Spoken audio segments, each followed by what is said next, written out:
The morning in Ouagadougou, Burkina Faso was tranquil. IBRAHIM Traoré, seated in his office within the presidential palace, examined significant documents regarding progress in local initiatives. The nation was seeing a substantial shift under his leadership. However, he recognized that not all perceived his actions positively. Suddenly, Marie, his longtime social worker, entered the room, hastily clutching a wrapped letter.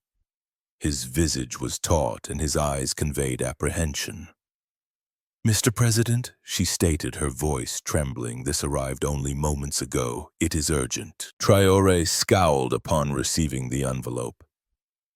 He meticulously unsealed it and discovered a collection of paperwork outlining a startling proposal. An American businessman offered $5 million for a bodyguard, someone he profoundly trusted to betray him. "That is inconceivable," Traoré said. Perusing the pages, the proof was unequivocal. Encrypted communications deposits into offshore accounts and recordings of clandestine discussions. Marie approached the table with trepidation, inquiring, "What shall we do, sir? This may jeopardize your safety." Traoré inhaled deeply, attempting to comprehend the circumstances. He saw that this constituted more than a mere personal assault. It was an endeavor to undermine his leadership and jeopardize Burkina Faso's advancement. Initially, he stated with composure that we must ascertain the individuals responsible for this. "Are you referring to an American millionaire?" Marie acquiesced.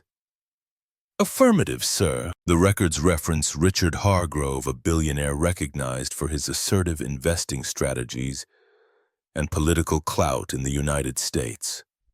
Traoré gradually shook his head. "He must possess an interest in our policy regarding the rejection of conditional foreign aid. He likely desires to eliminate my role in promoting profitable agreements for American corporations." Simultaneously, within the military barracks where his bodyguard Moussa was stationed, the word rapidly disseminated among the officers. Moussa, a devoted individual who had served Traoré since the inception of his leadership, was summoned to the command room. "Are you cognizant of the current situation?" inquired one of the generals, presenting him with a copy of the paperwork. Moussa became ashen while perusing the papers. He had never disclosed the bribery efforts he had encountered, but now he saw that the case had been unveiled. "I would never do that," Moussa declared, his tone resolute, yet poignant. "I would never betray President Traoré. He transcends the role of a leader for me. He is a sibling." The officers exchanged looks, some still skeptical. Moussa saw the necessity to demonstrate his allegiance in some manner. IBRAHIM Traoré resolved to confront Moussa directly. He recognized the sensitivity of the situation and understood the necessity for careful management. Traoré was reluctant to make impulsive decisions, yet he could not disregard the data that had come to his attention. Moussa was summoned to the presidential palace in the late afternoon. He entered the meeting room with trepidation, immediately perceiving the gravity of the atmosphere. Traoré occupied the head of the table, flanked by several of his closest advisors, including Marie. Moussa Traoré commenced his tone, composed yet assertive. "Are you aware of the reason for your presence here?" The bodyguard gulped before replying. "Affirmative, Mr. President," Traoré acknowledged slowly in response to the received documents. "These documents indicate that you received a significant proposal from an American millionaire to betray me." Moussa bowed his head, clearly disturbed. "Mr. President, I solemnly affirm that I never contemplated adopting this proposal. I am devoted to you, our community, and our mission." Marie interjected, her tone gentle yet assertive. "Why did you not report this immediately upon the offer's presentation, Moussa? Why conceal something so grave?" Moussa gazed upward, evidently affected. I experienced fear, concerned that my commitment may be scrutinized while not having committed any betrayal. I did not wish to impose additional pressure on you, Mr. President, given the multitude of challenges you are currently confronting, Traoré," observed Musa, intently scrutinizing his words and facial expression. He had known that individual for years and had consistently placed his trust in him. However, confronted with tangible data, he had to determine if that confidence remained warranted. "Musa, I comprehend your apprehension," Traoré articulated at last. "However, it is essential to acknowledge that honesty is invariably the most effective approach to addressing any circumstance. Concealment of such matters just fosters more suspicion." Musa nodded, his hands trembling as he grasped the cap he had brought with him. "I comprehend, Mr. President, and I regret not demonstrating greater transparency in my actions." Traoré rose from his chair and approached Musa, resting a hand on his shoulder. "You are more than only a bodyguard to me, Musa. You are a sibling, and I recognize your fidelity is unwavering. Henceforth, we must ensure that circumstances of this nature do not recur." Musa gazed at Traoré, tears cascading down his cheeks. "I assure you, Mr. President, I will never conceal anything from you again. My existence rests in your hands," Traoré remarked with a faint smile, extending a gesture of encouragement. "Your destiny is in your control, Musa. We shall proceed together, but with increased transparency between us." The aides in the room stayed silent, impressed by Traoré's handling of the issue. He not only maintained composure, but also transformed a tough situation into a chance to foster trust within his staff. In the aftermath of the plot's exposure, Ibrahim Traoré resolved to act tactically. He understood that merely disregarding Richard Hargrove, the American millionaire implicated in the bribery effort, would not resolve the issue. It was imperative to confront him openly, revealing his intentions to the public. Traoré convened an urgent meeting with his intelligence and communications staffs. Marie was present along with Musa, who was now collaborating more closely with the president to demonstrate his allegiance. "Mr. President," one of the security advisors stated, "we possess sufficient proof to publicly disclose Hargrove's conduct, but we must determine the method of execution for this revelation." Traoré paused briefly before replying. He stated that we cannot simply disclose the documents. We must transform this circumstance into a chance to enhance our worldwide standing. Marie interjected, proposing a novel strategy. "What if we utilize this to emphasize our self-reliance policies? We can demonstrate that we are being targeted due to our initiatives posing a danger to external interests." Traoré acquiesced, impressed by the concept. "Indeed," he stated, "this display will serve to strengthen our message of sovereignty and dignity." Simultaneously in the United States, Richard Hargrove was in his New York office monitoring events in Burkina Faso. He had misjudged Traoré's capacity to unveil his scheme and now dreaded the repercussions. "Mr. Hargrove," his assistant said as he hurried into the room, "appears to be aware of everything and is orchestrating a significant scheme." Hargrove scowled, clearly displeased. "What do you imply by anything significant?" The assistant indicated that he is coordinating a worldwide news conference. "It appears that you are about to present your proposal." Hargrove rose from his chair with trepidation. He understood that publicity could jeopardize his international reputation. He commanded action. Propose a higher monetary compensation. Employ any necessary measures to suppress them. However, it was too late. Traoré had already devised his strategy. Ibrahim Traoré understood that revealing Richard Hargrove's scheme could not merely constitute an act of denunciation. He needed to transform that moment into a chance to reaffirm the values that directed his leadership: dignity, autonomy, and self-reliance.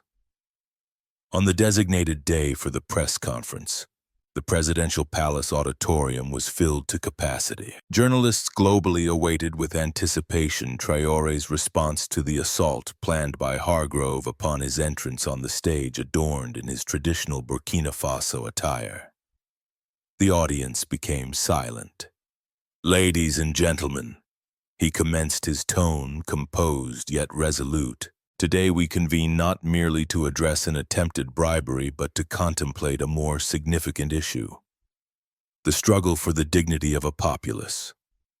Traoré displayed on the screen documents outlining the proposals extended to Moussa, along with Hargrove's financial affiliations with corporations aiming to exploit natural resources in Burkina Faso. This endeavor to undermine us, he stated, indicating the information on the screen is not solely directed at me. It opposes any individual who believes in our capacity to construct our own future independent of other influences. The crowd remained utterly motionless, contemplating the significance of the words. Traoré persisted, his voice growing more robust. However, we wish to clarify something. Burkina Faso shall not be cowed. Our strength resides in the incremental everyday triumphs, and in the communities that unite to create something greater than themselves. He subsequently unveiled an unexpected idea: the Foreign Exploitation Resistance Fund.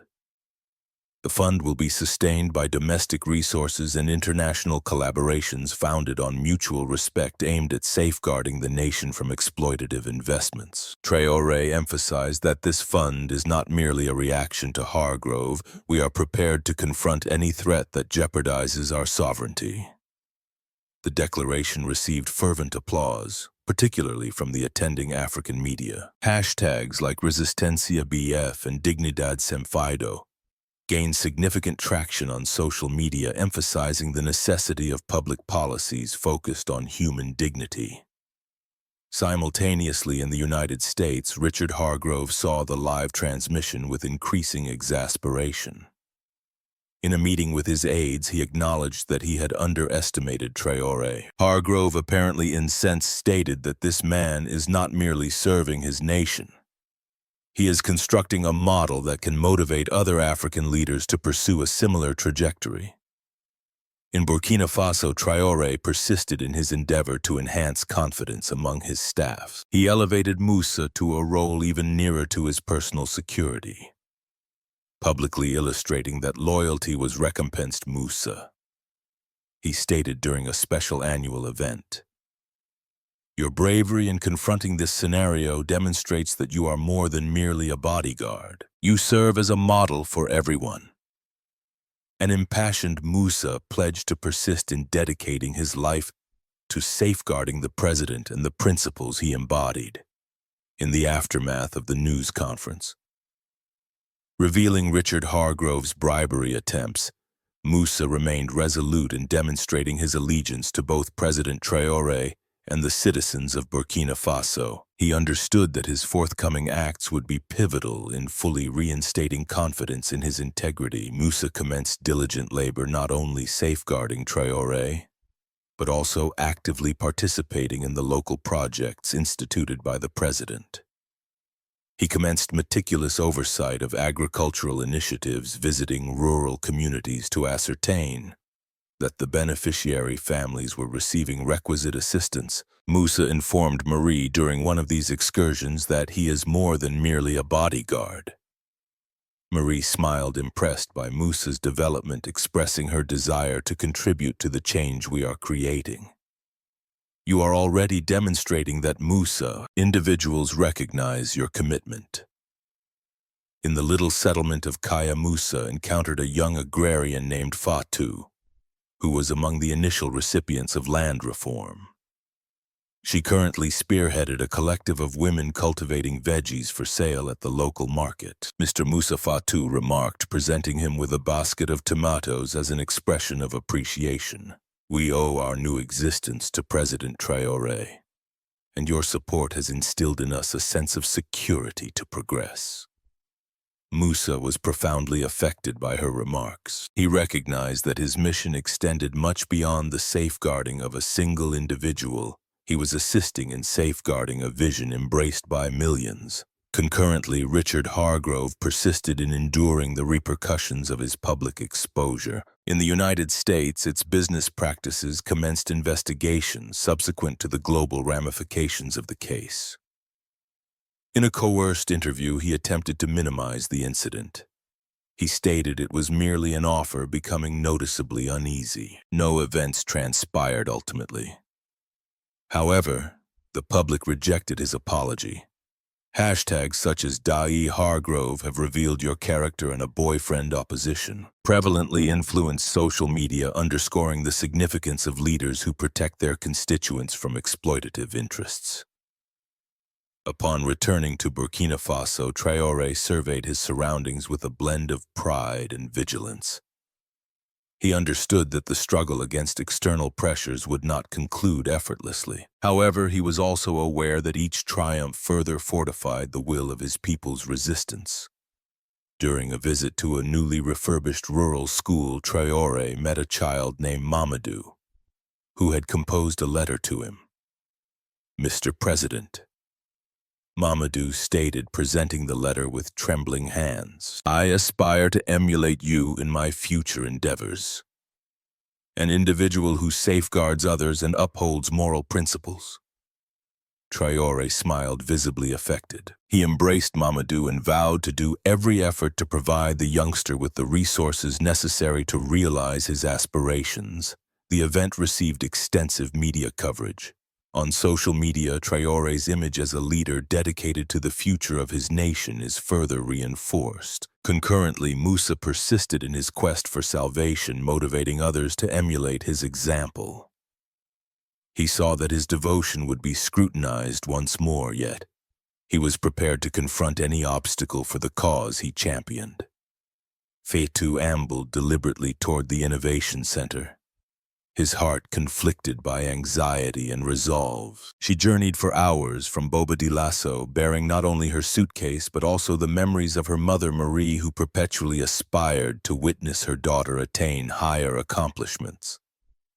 Upon her arrival, she encountered an unimaginable spectacle, a gathering convened to commemorate the progress of the Dignity Through Self-Sufficiency initiative. Marie was present precisely as Traoré had depicted, with tears cascading down her face while she coordinated the concluding particulars of the ceremony.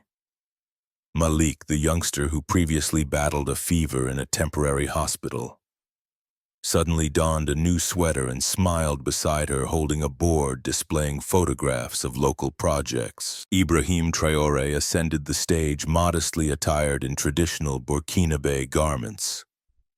He gazed at the throng, emotionally affected to witness the numerous lives altered by the endeavor. "Today," he stated, his voice laden with emotion, "our purpose extends beyond merely commemorating statistics or governmental actions. We gather to commemorate those who constructed our nation through their labor and intellect. You are the genuine pillars of Burkina Faso." The audience, Fatou, was heartily applauded as tears streamed down the faces of several attendees, and she was asked to the stage to speak.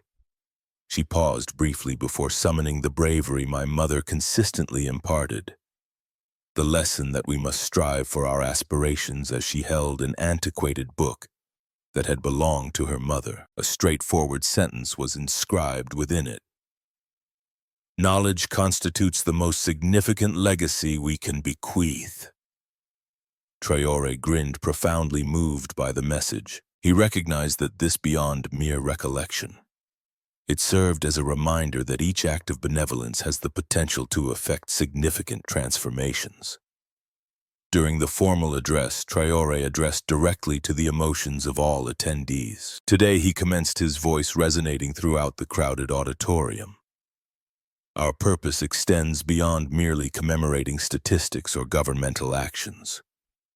We gather to commemorate those who constructed our nation through their labor and intellect. You are the genuine pillars of Burkina Faso."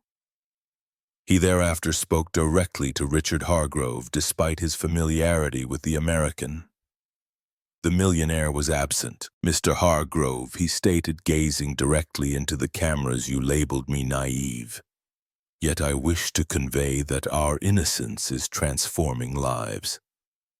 Our power lies in the incremental everyday triumphs and in the communities that unite to forge a superior future. The audience applauded enthusiastically when visuals of thriving farmers, youngsters learning in refurbished schools, and young scientists creating novel solutions were displayed on the screen. Vatu was summoned to the stage to deliver a speech.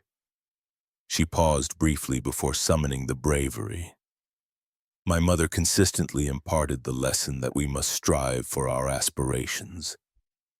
As she held her mother's book, today, because to this center I am confident I can attain her achievements as well. I intend to apply my knowledge to enhance agricultural productivity and improve land stewardship for my community. The audience burst into cheers as Traoré embraced Vatu warmly. He recognized that this was the definitive criterion for the project's success, motivating future generations to appreciate their land and their prospects. A journalist noted in his notebook, "Today in Burkina Faso, I witnessed the future of an Africa that cherishes its heritage, venerates its heroes, and constructs pathways of dignity for all." Simultaneously in the United States, Trump observed the live transmission with increasing but hesitant admiration. In a live interview, he was once more inquired about Traoré. Trump acknowledged the individual's exceptional qualities, astonishing the audience. "He is demonstrating his ability to operate independently. I may have underestimated him." Trump's statement received extensive media coverage. The gestures of kindness and authentic leadership can unify individuals from diverse regions globally. Upon returning to Burkina Faso, Traoré persisted in his transformative mission. During a visit to a small rural village, he encountered a child named Mamadou, who had obtained school uniforms and supplies through resources generated by land reform. "Mr. President," she stated, her voice trembling with passion, "this is for you. I aim to demonstrate that we are utilizing the resources provided to us for learning." Traoré grinned, profoundly moved. "You are not only indebted to us, Mamadou, you demonstrate that equipping individuals with the appropriate tools enables them to achieve remarkable success."